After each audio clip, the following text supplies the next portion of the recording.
Thank you for having me today. I will be giving a very short introduction to the work that we do, and then I will try to go through briefly a project that we did in collaboration with two other architects.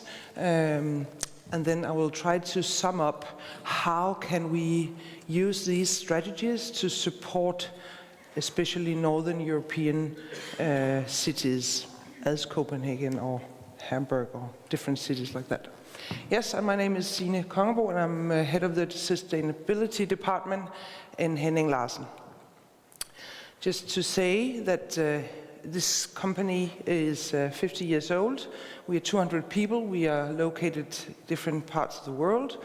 And we are very international. Last week we got the Mies van der Rohe Prize for this project in Iceland, and it has a very specific use of daylight. In our department we are approximately 12 people, engineers and architects all together, and we are producing a lot of research with PhDs and development projects. And what is our aim is to find new knowledge that can influence the design in the early phases of both building design but also urban development.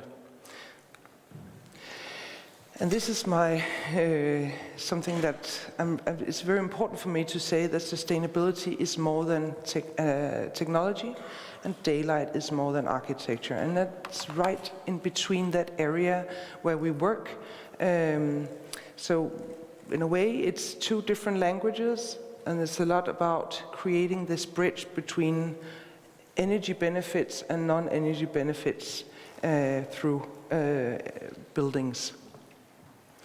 And this is the project I'm going to go through, and we have done this together with Peter Andreas, yes, and Charlotte Algren. I don't know if she's here, she might not be. And the idea was to say, let's take all the research that we have done through the PhD work, which is very slow, Tai Chi-like, and how can we make a toolbox for architects to work on a very operational level with the daylight. Instead of talking about how can we create better renovated buildings, let's talk about both buildings, both rooms and the city level in the same way, only using daylight as a design tool. So daylight is a crucial resource in retrofitting cities and buildings. This is our conclusion, you can say.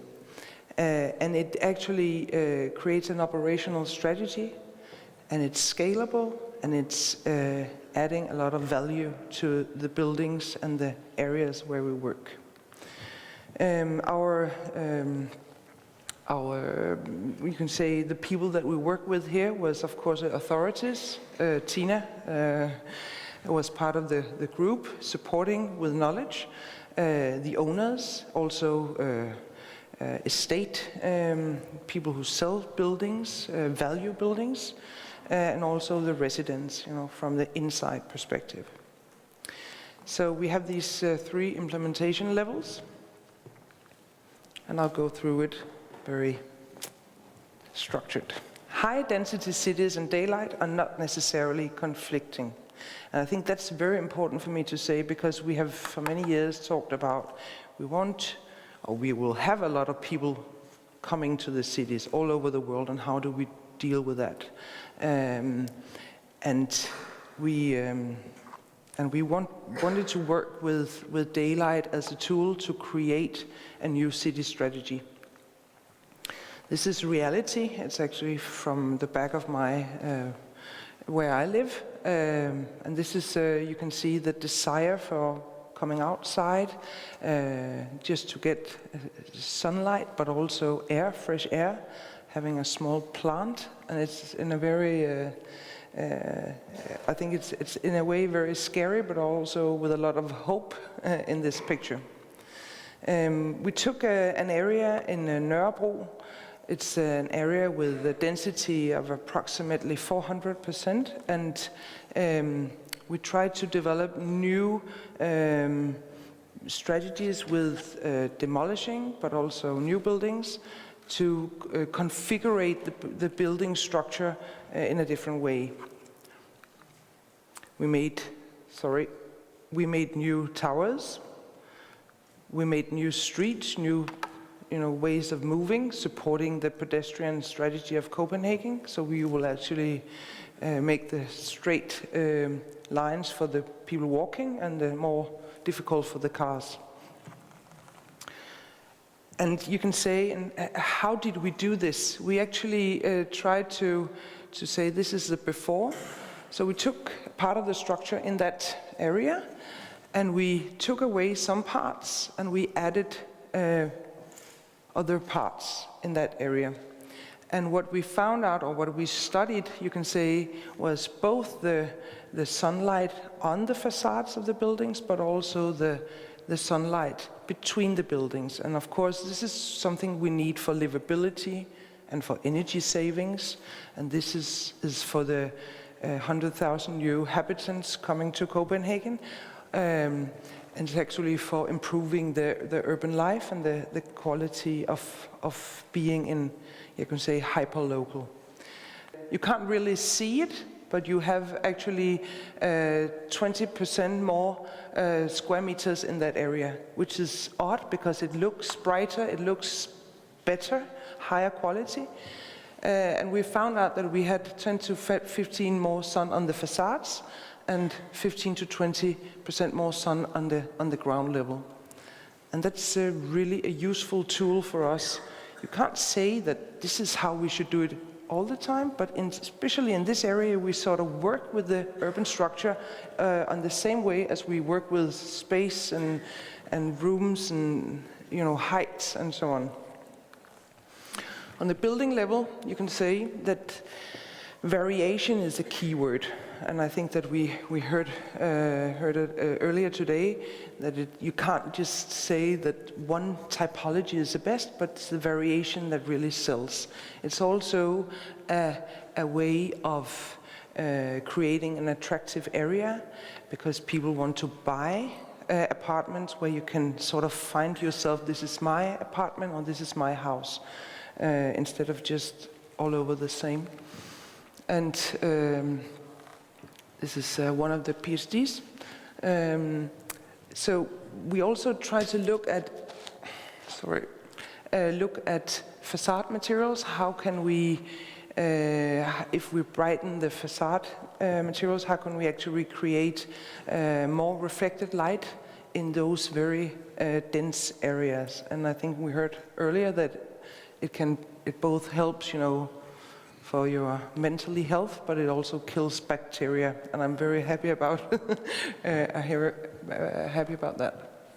And this is an example of exactly the same picture I showed you earlier with the balconies. It's from that alley, and this is the before situation. And if you make a new kind of building structure where you could actually create more square meters in the building, you create balconies, but you will also use that kind of building as a light armature to sort of push light, reflect light into the alley or the backyard of the building. So it's much about how you design your buildings or configure your volumes in a dense area. And this is the before situation simulation, and this is the after simulation. And the result, you saw it earlier, but we can actually increase the amount of daylight in the backyards, going through the windows and make life quality. It's like when you look at these windows, you have all the, I don't know in English, but it's called lysning in Danish, so you have the reflected light. So it's a very high quality of daylight. The housing. And one of the things we found out here when we talked with the people actually selling apartments is that the market value of an 80 square meter apartment in Copenhagen increases with 20,000 euro for each floor you go up from the ground floor. it might not only be the daylight, but there's a great possibility that it actually is. We can't say, it's complex, being on top or whatever. I don't know, but it's very important to say that when you're up there, you really have the possibility of being close to nature, and daylight is actually nature when you live in a dense city. We studied the housing using 6 different strategies, and in this case we also measured energy. It's very complex to measure energy on a city level. That's why we only tested the energy performance of these strategies in the small scale. So we have traditional strategies, insulation and ventilation, so and I will just show you these 2. So this is a typical section of a building in that area. It's 100 years old building, and you have and you put in some insulation here. I know that we're not talking about moist, or we're not going into details, technical details here, but let's just assume that we actually add 10 centimeters of insulation on each side of the wall. It doesn't matter right now. And we add mechanical ventilation because we need, you get this very dense area. And here you will see there are no difference, well, just less daylight in this picture because you have the window is deeper, the wall is deeper, but there's no added value in this picture. For the people living in there, they get thicker walls, higher rent, and not much love, I would say, or happy marriage or whatever. But this is actually what we are looking for. We're not looking for thicker walls. We're looking for what can the walls do for my life, instead of just looking at the walls saying, yes, well, all right. And you can say, what does that create for us? If this is a normal building, using 160 kilowatt hours per square meter per year, and we put in the 10 centimeters, this is what we gain. We're not even close to Danish legislation anyway, so this cannot be, you can say, a way to fulfill 2020 or 2015 or whatever, but we of course take away a lot of square kilowatt hours. So we have 40% of decrease in energy consumptions, and we have 10% less daylight. And then we try the other one. We say we have the traditional situation, and then we add a French window. We of course go from a bad one-layered window or a very old two-layered, could also be, and we add a new French window with just a 2-layer of glass. And the thing is that what we get is that we get a lot of daylight. And we get energy consumption. It's not the same as the insulated one, but you actually get a remarkable energy consumption in this building. And let me see if it's working. I cross fingers. Yes, yes. And if you actually live there, you will immediately get a positive response on the livability or the quality of life. It's not something that you have to go to look at the meter saying, okay, I'm saving money, happy. Now from day one I can get a response on my energy saving strategy, which is very useful, I think, for inspiring people to do it. So the result is 20% decrease of energy consumption and 30% more daylight. Well, one moment. And the thing is, I want to add here, because we have a lot of those buildings in Denmark. It's not a listed building, it's a boring building in a way, but we have a lot of them. And altogether, they make the city structure of Copenhagen. And when you go around tonight or tomorrow, you will see them all over. But they are fine. But this could definitely be a strategy to renovate, to actually save a lot of CO2 in this city regarding the climate goals for the city. And you can't really see a big difference. It's not like when you insulate the buildings, you will really see a big difference in the buildings. But here, yeah, it's I would say an operational and good strategy. But not only, you can say, the performance-based architecture, which is something that we work with a lot, addresses the importance of outdoor climate as well as the indoor. So it has to be a mixture between inside and outside.